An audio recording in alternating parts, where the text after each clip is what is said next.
Vamos lá, meus irmãos, vamos lá. Começando aqui nossa aula, nosso quarto dia de aula de Teologia Sistemática 2, Teontologia. Como é costume, já oramos e mais uma vez graça e paz. Amém, graça e paz. Graça e paz. Graça e paz a todos. Shalom Adonai a todos.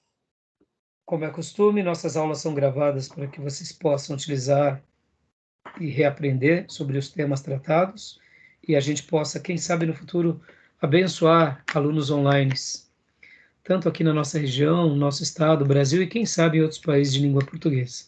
Esse é o desejo do meu coração. Espero que o Senhor e os anjos digam amém, e que o Senhor consolide isso, para que a gente possa expandir esse conhecimento para muitas vidas. Amém, meus irmãos? Meus irmãos, vamos ler Daniel capítulo 1, versículo de número 8. Só ler um texto.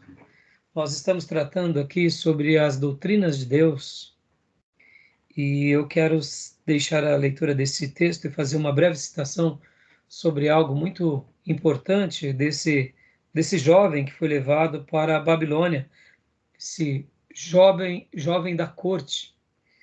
Daniel capítulo 1, versículo de número 8. Quem quiser ler, tenha bondade, por favor. Vamos lá. Daniel, capítulo 1, verso 8.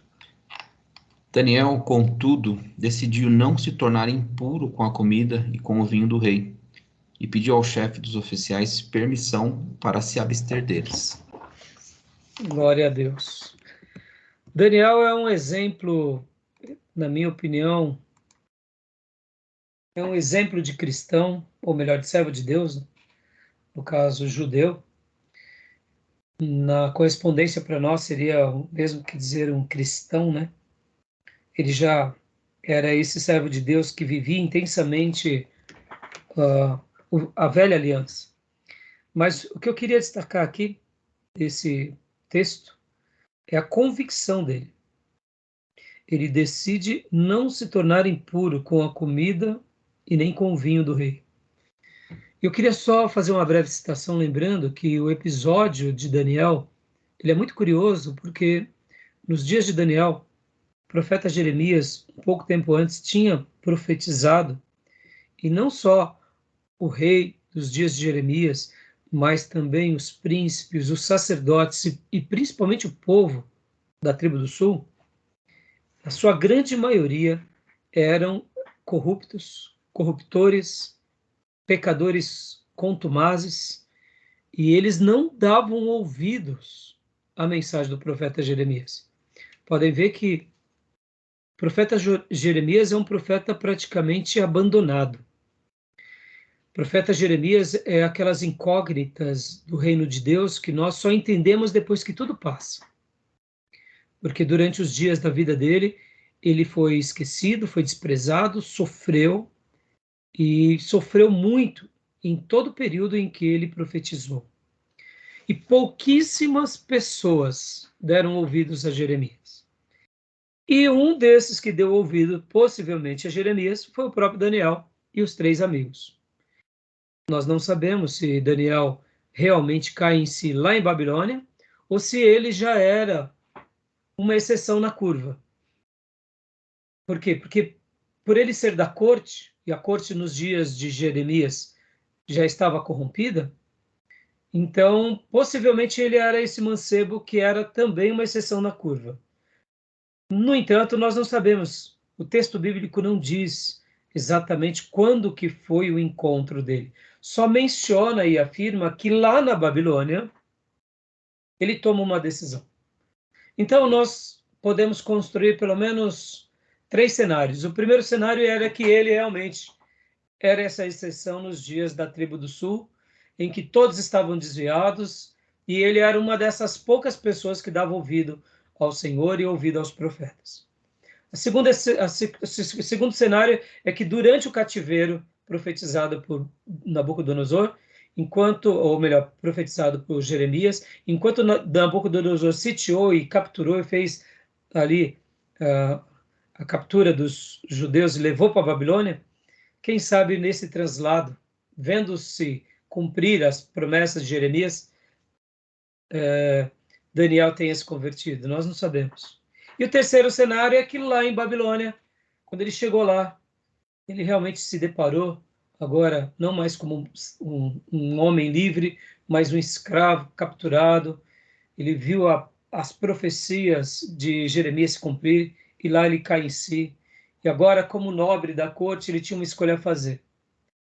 Ele foi preservado, porque a Babilônia tinha o costume de pegar os sábios de cada nação e trazer para estarem ali com eles.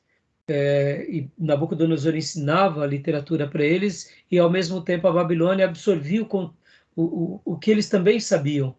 Então, talvez, quem sabe, esse terceiro cenário possa ser plausível. Ele viu que Deus poupou ele e agora ele se enxergou como: meu Deus, o que eu faço? Meu povo está cativo, minha nação foi devastada, passamos já pelo cativeiro da tribo do norte, agora a tribo do sul. Não dei ouvido antes, mas estou aqui e vou dar ouvido. Nós não sabemos, mas sabemos de uma coisa: ele deu ouvido e ele toma uma decisão. Por que eu estou fazendo esse comentário e quero agora ir para a minha conclusão? Daniel, em algum momento, teve ciência de quem era o Deus dele. Eu, particularmente, acredito no primeiro cenário, que assim como Jeremias tinha alcançado algumas poucas pessoas, esse jovem na corte tinha sido alcançado pelas mensagens do profeta.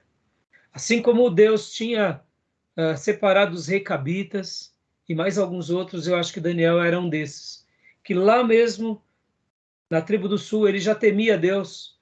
Ele, quem sabe, com alguns poucos servos de Deus, eram esses que ficavam olhando todo o cenário e ficavam esperando em Deus chegar o dia da sentença do juízo sobre a sua própria nação. Então, eu acredito nesse primeiro cenário. No entanto, o que eu quero destacar é: Daniel conhecia quem era o seu Deus. Ele sabia quem ele era. E nós estamos aqui estudando a pessoa de Deus. E eu quero acreditar, irmãos, que conhecer a Deus é um privilégio para um filho de Deus, para uma filha.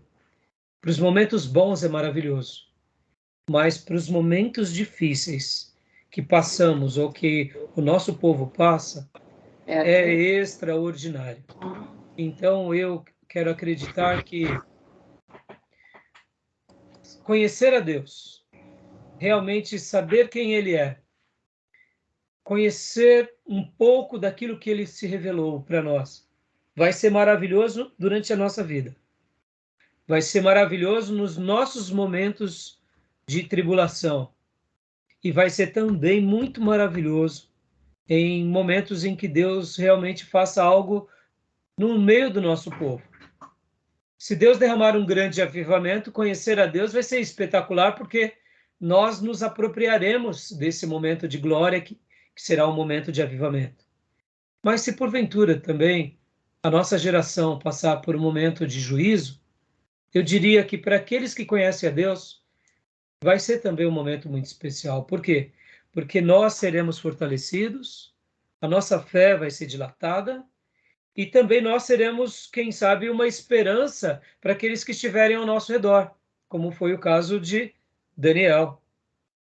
E Daniel foi esse ser tão singular que o próprio rei da Babilônia foi sacudido pela vida dele, pela vida dos 3 amigos dele e pelos próprios judeus que se tornaram piedosos. Conhecemos as histórias, que depois de muitas provações, Daniel recebe o dom de interpretação, interpreta o sonho de Nabucodonosor. Os 3 amigos deles também passam por provações de serem lançados no fogo. E mesmo depois de tudo isso, vem Nabucodonosor, tem um outro sonho, e ali Daniel interpreta, e então nós entendemos que, de fato, Nabucodonosor se converte ao Deus de Israel, e eu não tenho dúvida que os instrumentos de Deus, de uma forma muito poderosa na vida do rei e na vida da Babilônia, foram quem? Daniel, Mesaque, Sadraque e Abednego.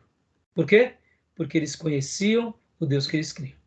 Fica aqui essa breve introdução, que possamos ser como Jeremias, que indiferente do momento que vivamos, possamos crer e conhecer a esse Deus bendito, e que possamos ser também como Daniel, Mesaque, Sadraque e Abednego, que cresçamos no conhecimento e na vida com esse Deus, para que a gente possa desfrutar das promessas dele, e não somente isso, mas que a gente possa também, em qualquer momento, seja avivamento, seja juízo, ou seja um momento de tranquilidade, propagar o amor de Deus e a salvação de Deus em todos os homens. Tá bom, meus irmãos? Deixo aqui essa breve meditação. Amém? Graça e paz, irmã Cleusa. Tudo bem, minha irmã? Graça e paz, Maísa. Graças e paz, pastor. Tudo bem, sim. Graças a Deus. Tá? Então tá bom. Então a gente já começou aqui, tá? Eu dei uma passadinha hoje. Eu me perdi no horário. Eu estava ouvindo a sua pregação, me perdi no horário. Qual? Aquela do... Homem e mulher lá. Ah, tá. Homem e mulher. Homem e mulher capital, né? Legal. Eu me perdi no horário. Quando eu vi, eu falei, puxa vida, olha só o horário que já está. Desse jeito, a irmã agrada, mesmo perdendo o horário, agrada o professor, né? Brincando. Não, mas depois no intervalo a irmã comenta se gostou. Tá bom, minha irmã? Tá bom. Tá joia? Então vamos lá, meus irmãos. Nós começamos o capítulo 11 e agora a gente vai dar sequência aqui ao nosso material. Eu tinha parado na página 108 do livro-texto e a gente vai continuar aqui lendo esses assuntos. Nós estamos falando sobre os atributos incomunicáveis de Deus e eu quero, como eu disse para vocês, ir com bastante calma, porque tem pano para manga, hein? Vamos lá, então? Página 108. Nós estávamos tratando, na página 106, sobre os nomes de Deus nas Escrituras. E fizemos ali vários comentários. E chegamos no finalzinho da página 108. Eu queria ler os últimos 2 parágrafos. Ou melhor, existe ainda uma terceira razão para destacar a grande diversidade de descrições de Deus. Daí em diante, eu gostaria que os irmãos lessem conosco o livro-texto, tá bom? Quem quer começar a leitura, por gentileza?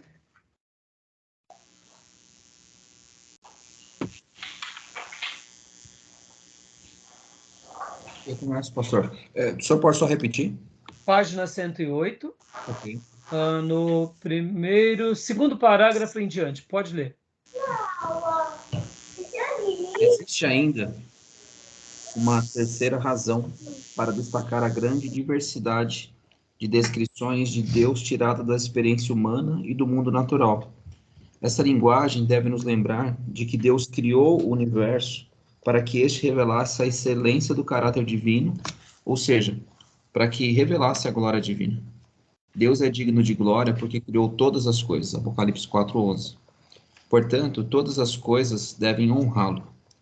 O Salmo 148 é um exemplo que toda a criação é convocada a louvar a Deus, dizendo: louvai-o, sol e lua, louvai-o, todas as estrelas luzentes.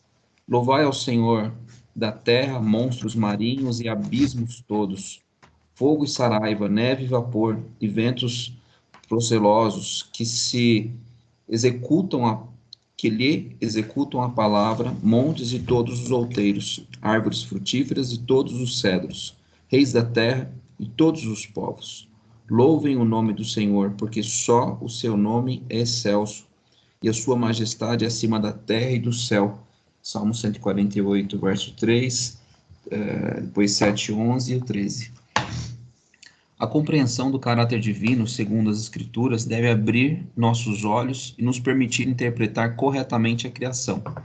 Assim seremos capazes de ver reflexos da excelência do caráter de Deus em toda a criação. Abre aspas. Toda a terra está cheia da sua glória. Fecha aspas. Isaías 6:3. É preciso lembrar que, embora tudo o que as Escrituras nos dizem sobre Deus seja verdadeiro, não é exaustivo. A Bíblia não nos diz tudo sobre o caráter de Deus.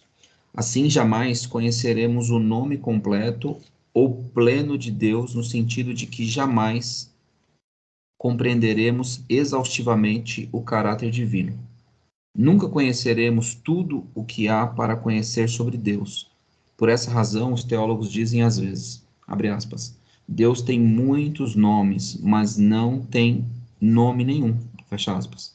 Deus tem muitos nomes porque conhecemos muitas descrições verdadeiras do seu caráter com base nas Escrituras, mas Deus não tem nome nenhum, pois jamais poderemos descrever ou compreender a plenitude do seu caráter.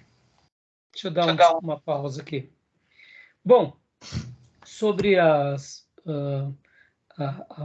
aquilo que você leu na página 108, né, sobre a grande diversidade de descrições de Deus tiradas de expressões humanas e do mundo natural, eu acho que até aí nenhuma dúvida, né? Mas eu gostaria de fazer aqui um breve debate sobre esse parágrafo agora, que ele fala sobre essa questão dos muitos nomes e nome nenhum. O que vocês acham disso?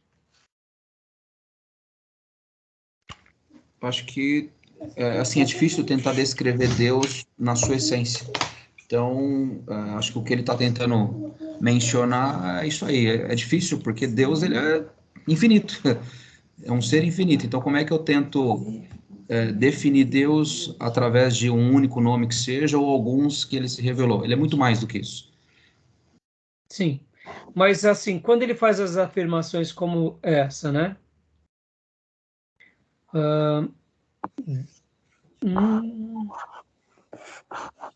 Aqui. Deus tem muitos nomes porque conhecemos muitas descrições verdadeiras do seu caráter com base nas Escrituras. Mas Deus não tem nome nenhum, pois jamais poderemos descrever ou compreender a plenitude do seu caráter. Essa frase, principalmente essa segunda frase. Ô pastor, acredito que o autor está se referindo a partir de nós. Deus tem muitos nomes, porque nós, a partir daquilo que vemos e vivemos, atribuímos a ele alguns nomes pelo caráter dele, por ele ser amor, por ele ser. Mas se levarmos em consideração a perspectiva de Deus, não sabemos na plenitude quem ele é. Então, não conseguiríamos dar nome para ele. Na perspectiva dele, ele é insondável, imensurável. Então, nessa perspectiva de Deus, nós não o conhecemos, então não podemos dar nome para ele. Então, mas agora eu vou melhorar ainda, por isso que eu estou fazendo esse debate aqui. Mas, e quando Deus se revela para Moisés e diz, este é o meu nome? E quando vem o Filho de Deus também, o anjo Gabriel diz para Maria, e ele se chamará Jesus. E depois, o próprio Jesus, falando sobre o Espírito Santo, diz, aguarde a promessa do meu Pai até que do alto vocês sejam revestidos do poder. E depois, o próprio Jesus diz que esse revestimento se daria pelo poder do Espírito Santo. Ou seja, isso já não são nomes? Acredito que, até mesmo nessa perspectiva, Deus ele está dando o nome dele na perspectiva humana, daquilo que a gente já o conhece. Quando ele fala para Moisés, eu sou Eu sou o que sou. Eu sou o que sou, exatamente. É para que Moisés dissesse isso a Faraó, né? Moisés disse isso. Então é uma perspectiva humana, não deixa de ser. E Salvador também é uma perspectiva humana. Então acredito que esse raciocínio continua. Os demais irmãos, irmãs? Eu penso, eu não sei explicar muito direitinho, não, mas eu penso assim. Quando o pastor fala, ele tem muitos nomes e não tem nenhum. Ele não tem nenhum, você não consegue especificar um nome para Deus, mas em todo o nosso viver, para cada um, ele vai se apresentar de uma forma.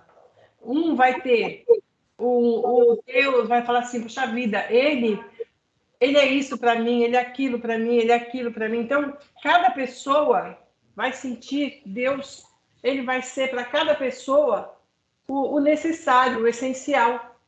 A plenitude dele é tão grande que ele é pai, ele é esposo, ele é isso, ele é tudo. Então, para cada pessoa, ele está pronto.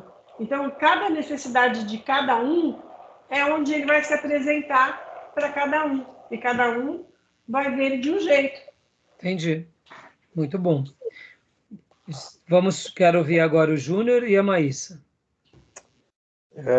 O nome pessoal e nome próprio que Deus se apresenta, ele tem variações, né? Porque Elohim, Adonai, Deus forte, Deus Shalom. Então, há muitas variações qualitativas de Deus, né? Deus age, que Deus é a força. Agora, o nome pessoal, você falou aí, acho que foi nessa perspectiva que o escritor falou. O nome, né? Que é o nome que identifica uma pessoa, o nome. E ele se apresenta para Moisés. Pelos estudiosos, o Yahvé, Jeová, Se ficar assim, espero você chegar. Cima, né? No nome pessoal de Deus. Se aproxima, mas não tem na íntegra o que é. Foi isso que foi revelado. E, como você falou, né, que para Abraão ele não se apresentou nome. Eu vou até mais além, Adão. Adão também não teve nome. Deus não se apresentou para nome. Tá? Então, joia. Maísa, quer comentar, filha? Pastor, dentro do que o senhor falou, ele se revelou de maneiras distintas, né, dentro do caráter dele, em cada momento da história, né? Primeiro ele foi o Eu Sou, para Moisés, depois ele foi o Salvador através de Jesus, depois o Espírito Santo. Eu acho que ele revelou uma parte do caráter dele de acordo com aquilo que pediu o momento da história, né? E talvez não na sua totalidade, né? Então, eu fiz questão de gastar esse minuto aqui com vocês, porque eu quero ensinar vocês a contra-argumentar. Eu quero ler de novo. Quero ler de novo esse parágrafo. E eu estou fazendo esse exercício aqui que acaba sendo um case com vocês. Quando vocês pegarem qualquer texto, vou dar um exemplo para vocês. Eu fiz uma nota no meu livro, dizendo assim, ó, não concordo. A revelação do nome de Deus, como eu sou, prova isso, ou seja, a minha discordância. O que eu quero dizer? Eu entendi o que o autor disse. Deixa eu fazer até um comentário aqui. Muitas vezes os tradutores, aí onde entra conhecer a obra no original. Quando eles vão traduzir, eles traduzem, não colocam uma palavra, não colocam outra, ou subtraem uma linha, dá uma outra ideia. Mas o que eu quero argumentar com vocês? Eu entendo o que o autor quis dizer, mas eu acho que ele foi infeliz. Aonde exemplifica isso? Exemplifica isso porque no tetragrama sagrado, mesmo a gente não tendo a dicção, hoje nós não sabemos como que é a pronúncia correta do eu sou o que sou. Se é Jeová, se é Yahvé, se é Adonai, ou melhor, se é Yehová, Javé, Jeová. Então, assim, nós não sabemos o que se convencionou, que é Jeová, mas agora os estudiosos falam mais sobre Yahvé. Tudo bem. Indiferente da dicção correta, em um dado momento, o próprio Eterno deu a revelação do nome dele para Moisés. Se foi dado, e mesmo que sendo dado não representa todo o ser dele, mas representa algo dele. Se na revelação houve esse fato, então quando o autor coloca aqui, né, Deus não tem nome nenhum. Então quando ele fala que Deus não tem nome nenhum, ele está fazendo uma afirmação. Então, ele está fazendo uma afirmação absoluta. E é nisso que eu quero que vocês entendam, e eu quero ler de novo esse parágrafo. Vocês estão entendendo o que eu quero dizer? Nas aulas passadas, eu até fiz menção para vocês sobre uma série de mensagens que eu preguei chamando O Deus Sem Nome. Há muitos anos atrás, acho que foi em 2015 que eu preguei essa série de mensagens. Mas eu só fiz esse título para despertar a curiosidade dos alunos, ou melhor, dos irmãos da igreja, e depois eu mostrei, não, ele se revela como um Deus sem nome, mas depois ele se revela o seu nome. E por que eu falei de Jesus, por que eu falei do Espírito Santo? Poderia falar que Jesus também trata a pessoa de Deus também como Pai. Então, são títulos, são ofícios, mas são nomes. E se há um nome, a gente não pode desqualificá-lo. E é isso que eu estou falando. Mesmo sendo um pastor, um erudito, quando ele faz uma afirmação, e essa afirmação ele não deixa muito clara, questionem, irmãos, questionem.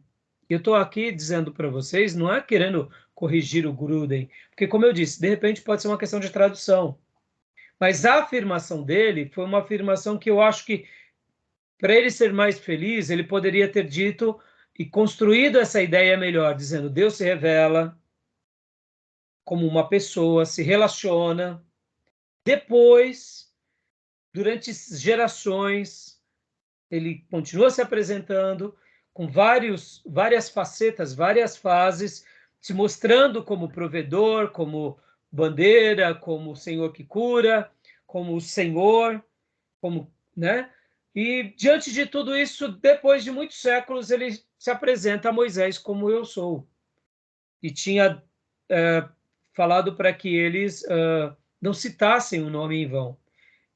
Isso se perdeu, mas no Novo Testamento, o Deus menino tem nome. Podem ver que as profecias sobre Jesus são abertas. Vai nascer de uma virgem um filho. Ele será conhecido como Emanuel, Deus conosco. Ele vai ter o governo de todas as coisas nos seus ombros. Ele vai ser chamado de maravilhoso, de conselheiro, de Deus forte, Pai da eternidade e príncipe da paz. Ou seja, vocês podem ver que vários adjetivos vão qualificando essa pessoa do Deus Filho. No entanto, até o nascimento nós não tínhamos o nome dele, mas no nascimento veio o nome. Então, quando ele faz essa afirmação, na minha opinião, foi uma afirmação errada. E eu estou fazendo esse questionamento aqui com vocês, não é para dizer, olha, o pastor Rai está questionando o mestre. Não, bom, teologia é isso. É mostrando que podem ser qualquer um de nós, até mesmo eu. Se eu fizer uma afirmação que seja questionável, vocês têm que contra-argumentar. Porque o que mais importa para nós aqui, vamos lá, vamos lembrar do primeiro módulo nosso, Teologia Sistemática 1, é o quê? Bibliologia. É a revelação. Então, se temos uma revelação, paramos tudo. Entendeu? Ficou claro? Sim. Então, vamos ler de novo. Só para reforçar aí, esses nomes que fala Deus Rafá, Deus... são vários. Isso aí não vejo como nome, eu vejo como ofício. Deus que cura, Deus que...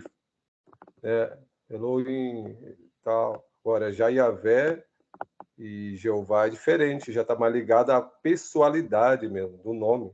Exatamente. Mas mesmo, vamos considerar, Júnior, que também eram nomes, mesmo como ofícios, mas vamos atribuir que esses nomes não seriam só ofício, mas sim nomes que representam uma identidade, mesmo sendo algo, um caráter. Exato. Mas vamos dar essa pessoalidade, e vamos chamar de nomes também, não deixa de ser nomes. É isso que eu quero dizer. Se representa um lado, e nós sabemos que não é tudo, eu não posso afirmar que não tem nome nenhum. Essa é a questão. O que eu quero dizer é uma afirmação dita, seja nos lábios de quem for, quando ela está mal elaborada, nós precisamos olhá-la à luz da Bíblia. Seja de qualquer um, seja eu, seja qualquer mestre, porque isso vai nos fazendo ter esse exercício de zelo pela palavra. A gente pode até errar no primeiro momento. Eu posso questionar os meus mestres e achando que eles estão errados, mas aí, quando eu vou lê-los com mais afinco, nós notamos isso. Então, vamos ler de novo esse parágrafo? Vocês entenderam onde eu quis chegar? Ficou claro? Deu para entender?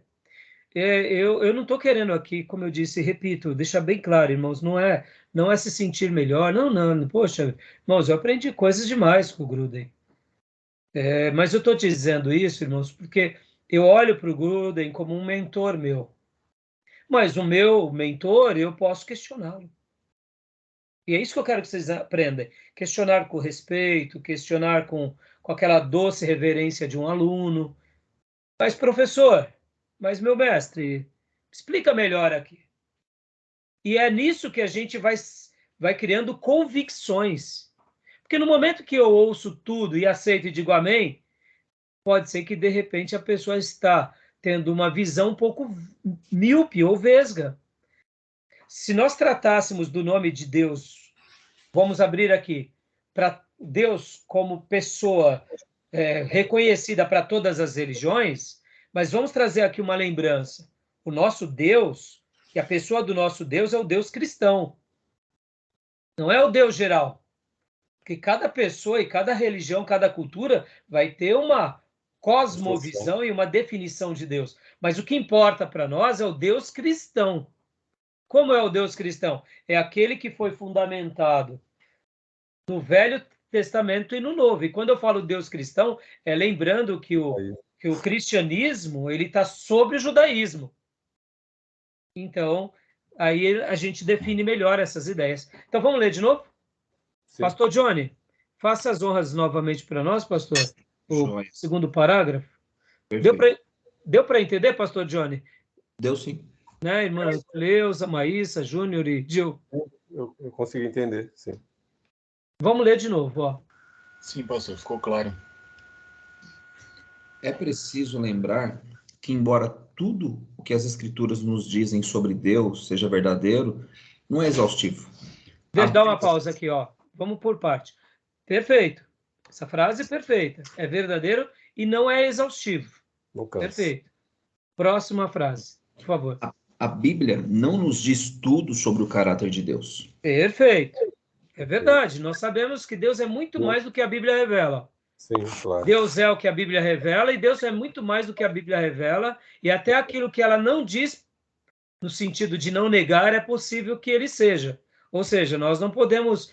a Bíblia diz o que Deus é, mas aquilo que ela não diz também a gente pode dizer, desde que não contrarie o princípio da boa hermenêutica, está dentro de uma possibilidade. O caráter de Deus é muito maior. Próxima frase, por favor. Joia. Assim, jamais conheceremos o nome completo ou pleno de Deus, no sentido de que jamais compreenderemos exaustivamente o caráter divino. Dá uma pausa aqui, por favor. Aí até admitimos, em partes, o caráter divino não conheceremos todo, mas parte desse caráter conhecemos. A Bíblia revelou. Ele fala parte mesmo. Então, exatamente. Então, está dentro do contexto. Mas a questão dos nomes, será que Deus tem outros nomes? Pode ser que sim.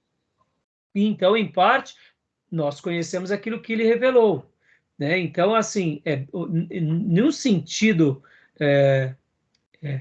exaustivo, nós não conhecemos mesmo. Então, continua para nós. Joia. Nunca conheceremos tudo o que há para conhecer sobre Deus. Por essa razão, os teólogos dizem às vezes, abre aspas, Deus tem muitos nomes, mas não tem nome nenhum. Então, aí, agora que eu questiono essa frase. E aí aqui entra o meu ponto de discordância. Por quê? Porque ele tem nome. Ele se revelou com o nome. Se essa frase que está entre aspas, colocássemos assim, algum complemento, como, por exemplo, indiferente do nome pelo qual ele se revelou, ou dando uma ideia de que a pessoa dele é mais importante do que o nome, alguma coisa assim, mas essa foi uma frase que E traz uma afirmação que eu não concordo. Tá bom? Também É o acho que eu que é muito penso. absoluta, porque ele fala nome nenhum. Parece que até lá na eternidade Deus não tem nome. Então, Parece que vocês... nem no nosso mundo, como em toda a eternidade, Deus não tem nome. É essa conotação. E essa afirmação, irmãos, porque eu tô Sim. gastando esse tempão aqui num parágrafo, irmãos, porque quando eu leio algo, antes de fazer aqui com vocês um apontamento, eu reflito muito. Eu estou querendo que vocês contra-argumentem mesmo, porque quantas foram as vezes na nossa vida, e aqui fica uma coisa que eu até passo para vocês. Quantas vezes na minha vida eu, por exemplo, acreditei em certas coisas, porque eu aprendi na igreja e eu achava que era coerente e pronto. Mas ao ler a Bíblia, você fala assim, mas peraí, tem alguma coisa esquisita. E aí você começa a entrar em parafusos. E aí, se você continua a fazer essa reflexão e essas comparações e querer uma resposta, você tem que chegar em algumas conclusões. E é nisso que eu quero que vocês cheguem, porque quando nós dizemos, mas não tem nome nenhum, é perigoso. É porque é Cria-se o ser ou não ser. Ele tem muitos nomes e não tem nome nenhum. Poxa, é Então, um engano. então, qual é a questão aqui? Porque a partir daí pode dar uma margem para algo perigoso. E é isso que eu quero fazer esse exercício com vocês. E isso, irmãos, vale para tudo. Vale para quando lermos Lutero, vale para quando lermos Calvino, vai para quando lemos Spurgeon. São príncipes, são clássicos, são eruditos. Vale quando lemos Agostinho, vale quando lemos o Shed. São nossos mestres, irmãos. E para eu argumentar o Shed, e para eu não concordar com algo do Shed, eu tenho que pensar muito, porque vocês hão de convir comigo que são nossos mestres e são pastores exímios. E por que eu estou falando tudo isso? Deixa eu até dar mais um exemplo. Eu lembro, irmãos, que quando eu tive aula de eclesiologia com o pastor Enéas Tonini, pastor Enéas Tonini, no seu livro, disse o seguinte, que os 5 dons ministeriais são apóstolo, profeta, evangelista, pastor e mestre. Mas nós, batistas, só temos pastor. E nós chamamos, segundo o pastor Enéas Tonini, o que é profeta de pastor, o que é evangelista de pastor, o que é mestre de pastor e o que é pastor, pastor. Então, nós só temos na nossa igreja batista pastor. E eu lembro que eu, ao ler esse livro, e ainda eu era um seminarista, eu falei, pastor Enéas, me desculpa, mas eu penso que os 5 dons ministeriais existem em ponto final. Se historicamente se convencionou de chamar, e o pastor Enéas explica isso também, que historicamente nós não podemos dizer que eles não existam. Mas se convencionou chamar esses 5 dons de pastor, nenhum problema. Eu até prefiro, e admito, e aí eu dou a mão palmatória ao pastor Enéas. Mas eu lembro que, lendo o livro dele, eu ainda como seminarista, eu discutia tanto isso quanto outras questões. Isso me fez bem. Porque, irmãos, quando você aceita porque é o seu pastor e ponto final, você não está dilatando a sua compreensão.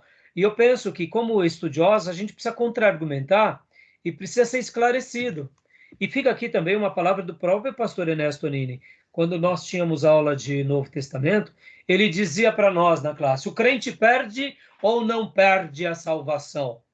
Quem acha que o crente perde? Ele dizia assim, puxando o R. Aí alguns levantavam a mão com medo, né? Principalmente os que eram da Assembleia de Deus e de igrejas pentecostais.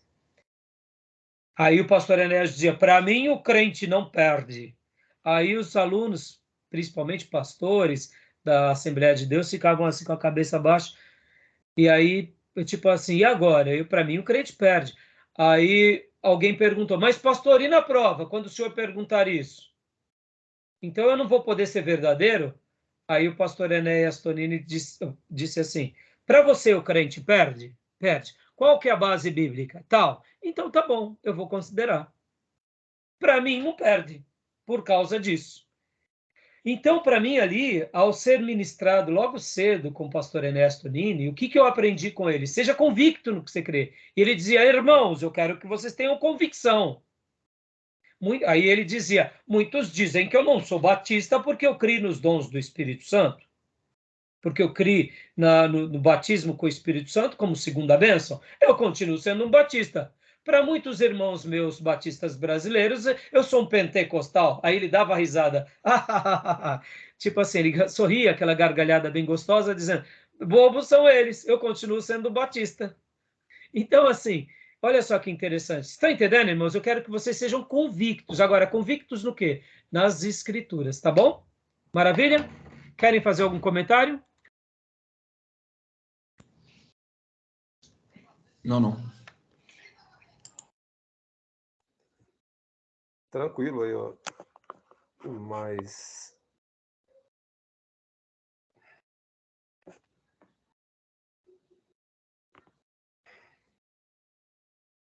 o parágrafo Desculpa. Agora não. Pô, desculpa, irmãos. Fala. O parágrafo aí mencionado aí do livro-texto, eu acho que é uma aparente infelicidade do escritor aí, do autor, porque ele diz que Deus tem muitos nomes e não tem nenhum. Acho que isso aí é uma coisa muito estranha, né? Diz que tem, não tem.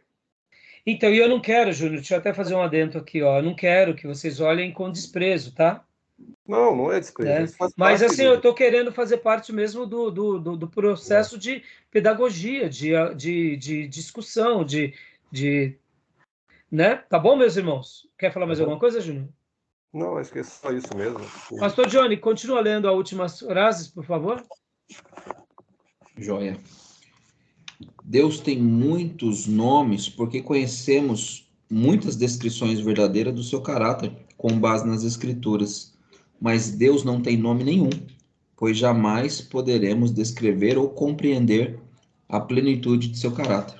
Então, eu até usaria a frase dos teólogos, contra-argumentaria e explicaria melhor. É a minha sugestão. Mas ficou claro para vocês? Quando ele fala aqui que tem e depois não tem, quer dizer, ele acabou, na minha opinião, se perdendo. Isso faz parte, viu, irmãos? Aqui fazendo até meia-culpa, tá? Quantas são as vezes que eu estou dando aula para vocês aqui, que de repente estou tendo uma ideia e eu não trabalhei direito a ideia e passei para vocês, não fui muito claro, ou posso até ter sido mal compreendido, ou de fato falei uma besteira mesmo, porque achei algo e tá bom? Então, não estou querendo tirar o valor, tá bom? Mas era isso que, na última aula, eu queria ter gastado esse tempo com vocês. E o nome de Deus pessoal, Yahvé e Jeová, parece que tem mais de 5.000 referências. Então, quando ele diz aqui que tem, mas não tem nome nenhum, aí eu acho que como eu disse, eu não tenho a obra em inglês, irmãos. Pode ser que na tradução foi uma tradução que pecou nisso. Isso acontece nas traduções. O tradutor, muitas vezes, ele não usa algumas palavras e dá uma ideia errada. Pode ser também, tá bom? Jeová aparece 6.823 livros, no livro aqui, ó. Então, pois é. 6.823 vezes. Tudo bem até aí, meus irmãos? Ficou claro? Sim. Irmãos, é aquilo lá que eu falei. Ele se apresenta como um ser supremo sem nome. Num dado momento, ele dá um nome. Mas mais importante do que o nome é a pessoa, é a manifestação e a glória, e a obra. O nome, de fato, em tese, acaba sendo algo importante, sim, mas não é o mais relevante. Pode ver que é a pessoa, é a manifestação. Sim. Depois, claro, o nome faz com que realmente todo aquele caráter, aquela pessoalidade seja confirmada. Só recapitulando a aula do pastor psicólogo Silas Moloshenko, que os nomes de Deus das Escrituras é uma construção da identidade, assim como os nossos nomes são também a construção da nossa identidade. A consciência do ser somente existe a partir do momento da consciência de nós mesmos. Como Deus é um ser eterno, ele sempre teve um nome. Ele sempre foi adorado como uma pessoa. Se é uma pessoa, subentendemos ter uma identidade. Se é uma identidade, tem um nome. Tem um nome. Então, tudo bem até aí? E ele fala em forma absoluta, nome nenhum. Ou seja, como ele volta a te falar, se fosse só na nossa, se para a gente mortais, nesse planeta é uma coisa, a ideia vai longe, como se fosse eterna. Deus não tem nome nenhum. Então, vamos lá. Continuando aqui, leia para nós agora, Júnior. Não, seu livro não. Gil, só leio a primeira parte. Na página 109, o 3. Ok. Definições equilibradas dos atributos incomunicáveis de Deus. Os atributos incomunicáveis de Deus são talvez os mais fáceis de compreender equivocadamente. Talvez porque representem aspectos do caráter divino menos familiares à nossa experiência. Dá uma pausa, por gentileza, Gil. Olha só, eu fiz uma anotação aqui, quero compartilhar com vocês. Deus não precisa de nós para ter sua personalidade. Concorda? Ele nunca precisou de nós nem de ninguém. Ele existe por si só. Ele é o ser absoluto, pleno, a razão de todas as coisas.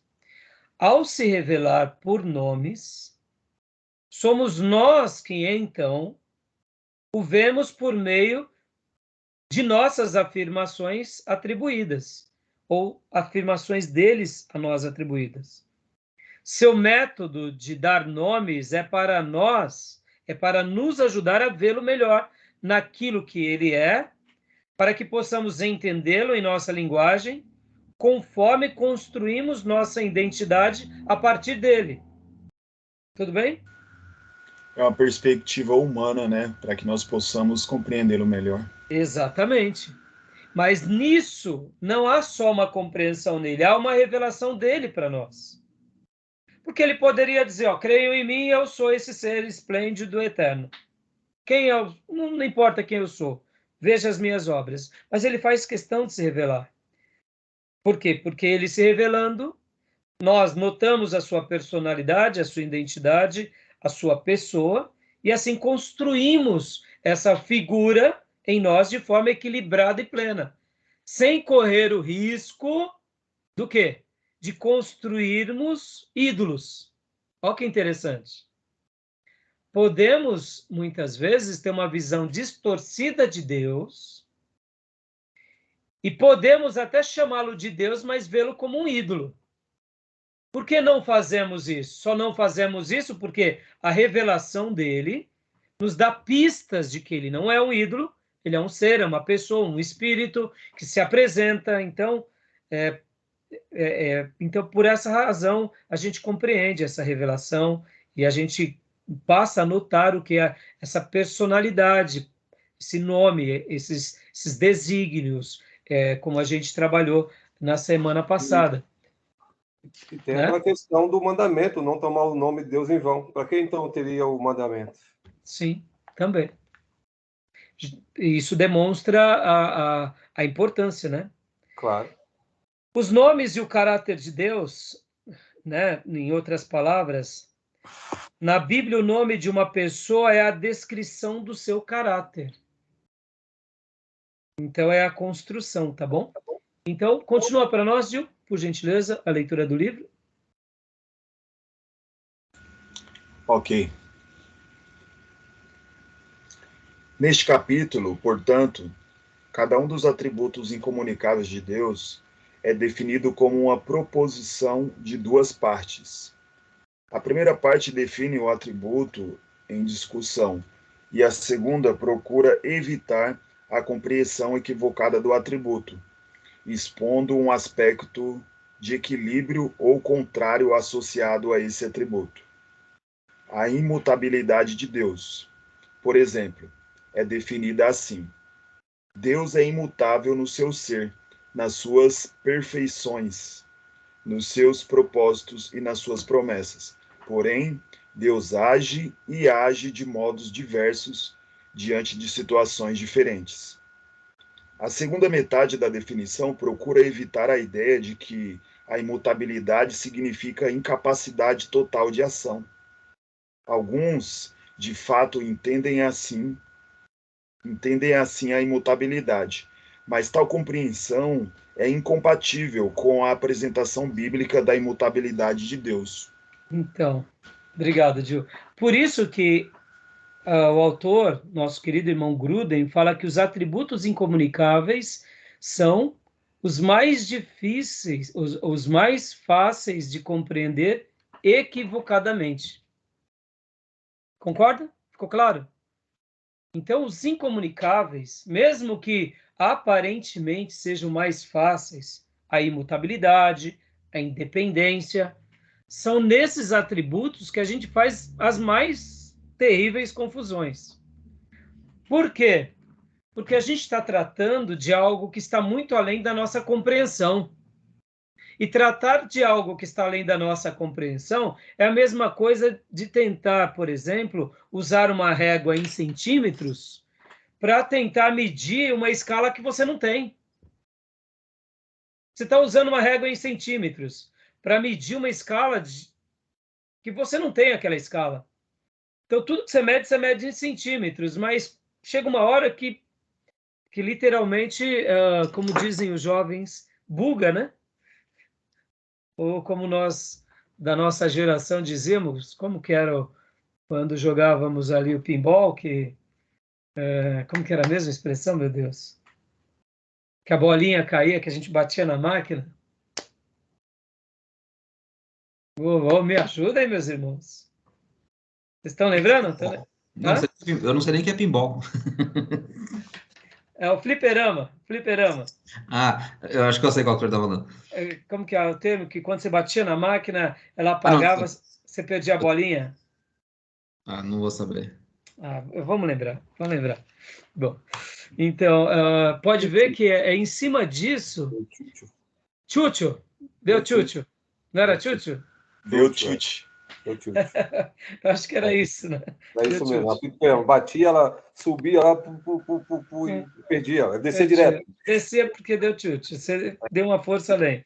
Então, os atributos incomunicáveis têm essa dinâmica. Vamos falar sobre a eternidade. Poxa, muito legal. Tá, me define a eternidade, me explica a eternidade, mensura a eternidade. Pastor, aí dificultou tudo. Por isso que, ao mesmo tempo, citar, compreender, arrazoar, com todo cuidado, porque senão a gente vai fazer o quê? Compreensões equivocadas. Porque nós começamos a colocar a nossa régua de medir naquilo que é eterno, naquilo que é insondável, naquilo que é infinito. E aí as correlações não fecham. Então a gente tem que ter essa doçura e essa compreensão e saber dessas limitações, porque senão a gente se perde, né? Ainda dentro dessa perspectiva, podem ver, irmãos,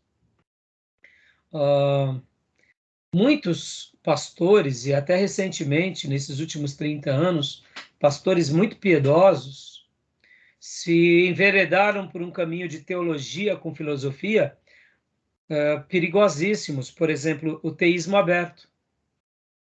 Qual é a ideia do teísmo aberto, dessa corrente filosófica?